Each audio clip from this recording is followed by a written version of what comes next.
Israel will shut down the nation for 3 weeks to contain the spread of COVID-19. Here's a summary of the article. Facing a spike of 4,000 daily new coronavirus infections, the government of Israel voted Sunday to implement a national lockdown for 3 weeks to contain the spread, a decision that was opposed by a number of cabinet members.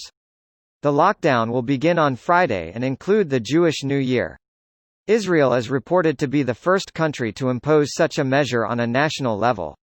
The measures during the lockdown include, not having more than 10 people congregating indoors, while groups of 20 are permitted outside, schools and shopping centers will be closed, citizens cannot go beyond 500 meters from home except for traveling to work, and non-governmental businesses and offices can remain open but not take in patrons. The decision drew criticism from some members of Netanyahu's cabinet who argued that a nationwide lockdown would hurt Israel's economy. Before the government vote, Housing Minister Yaakov Litzman announced his resignation to protest against the lockdown measures.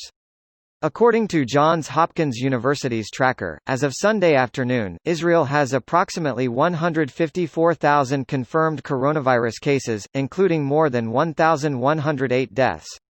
This post received a score of 40,000, with an upvote ratio of 94%. Here are the top comments in response to this article. Confused by the strictness of being within 500 meters of your home, but still gatherings of 10 inside and 20 outside are allowed. Bizarre. We're on 5 kilometers from your home here and max 2-person gathering. Edit. Referring to Melbourne, our lockdown rules over time. 700 plus cases per day down to 35 reported today. It's strict but working. The 500 meters is because most Israelis that live in the major cities don't need to go that much further for most basic necessities.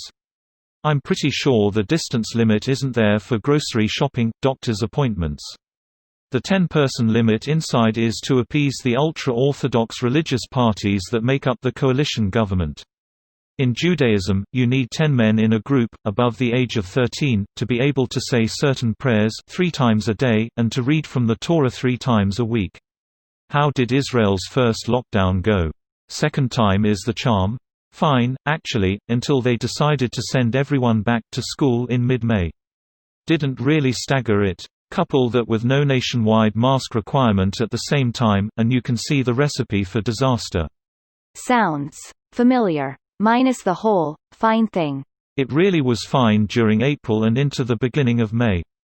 They had really gotten a handle on it. The Passover lockdown had worked. They had actually isolated several cities to prevent infection. Then it all went to shit once school resumed without a real plan and into the summer. Makes me feel great living in America where schools are opening with consistent spread still. Hey, maybe someone can answer me this. My sister-in-law tested positive in GAR. She's expected back at work tomorrow, 7 days after her test. She's a teacher at a public school. Is that normal? Because my god, that's batshit insane. No. The standard is something like 2 negative tests 72 hours apart. Welcome to the second lockdown club, Israel. Greetings from Melbourne. Greetings from the first lockdown in America. I'll check back in with you in 12 months. Greater than Israel is reported to be the first country to impose such a measure on a national level. First to reimpose them. Pretty big distinction. I'm not against the idea of shutdowns, but when it comes to Israel, we have a corrupt government and a prime minister who's facing 3 different corruption charges against him with no escape. No wonder all he wants is to shut down the entire country down. After 3 months of doing absolutely nothing to prepare us to the second wave, there are spikes of COVID in specific parts of the population who never listens to the government, and now the county's entire population is being punished. This video was automatically created by Reddit to speech. The article and comments in this video were selected from Reddit according to their upvotes, and any paraphrasing was performed by smmry.com, without any human intervention.